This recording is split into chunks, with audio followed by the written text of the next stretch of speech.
देखिए, तो इधर उधर की ना बात कर, ये बता के काफिला क्यों लौटा। मुझे रहजनों से गिला नहीं, तेरी रहबरी का सवाल है। 288 आधिकारिक मौतें और तकरीबन 1000 के आसपास घायल हमारे नागरिक। उसके बाद जिस तरह से रेल मंत्री जी कह रहे थे कि अब जांच पूरी हो गई है, अब सारी बातें तथ्य सामने आ जाएंगे, और उसके बाद आखिर में कह देना कि हमने मामला सीबीआई को सौंप दिया।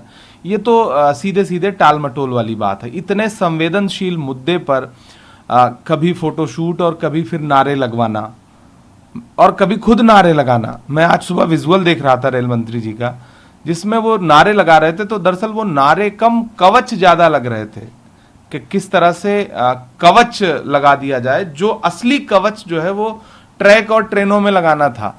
तो मल्लिकार्जुन खड़गे जी ने जो चिट्ठी लिखी है, उसमें जो बिंदुवार उन्होंने बात की है वो बहुत सही बात है।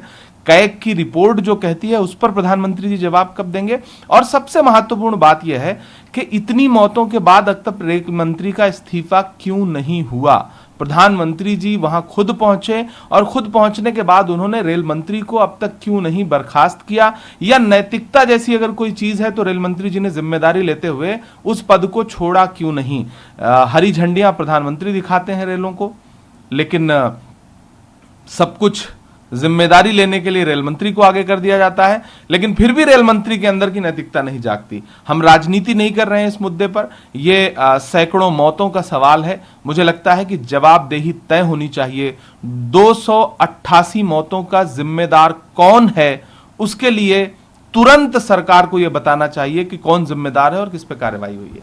तो बिहार कहा कि जब मैं भी एक बार, जो भी रेल मंत्री रहे हैं, तो उन्होंने कहा कि मैं एक रेल हादसा हुआ बंगाल में और वो रेल मंत्री थे, उन्होंने तुरंत प्रधानमंत्री तत्कालीन वाजपेयी जी को कहा कि मैं इस्तीफा देने को तैयार हूँ। मैं इस्तीफा ऑफर किया और जो है इस तरीके की नैतिकता उन्होंने दिखाई। इस तरीके से देखिए, जब विपक्ष ने रेल मंत्री पे प्रश्न उठाने शुरू किए कि सरकार जो है वो रेलों के रंग रोगन पे ज्यादा खर्च कर रही है, सुरक्षा के उपकरणों पे कम, ट्रैक पर कम खर्च कर रही है, तो भारतीय जनता पार्टी का जो आधिकारिक बयान था एक तरह से उनके आईटी हेड का, उन्होंने 3 रेल मंत्रियों के कार्यकाल में हुई दुर्घटनाओं को मीडिया के सामने रख दिया।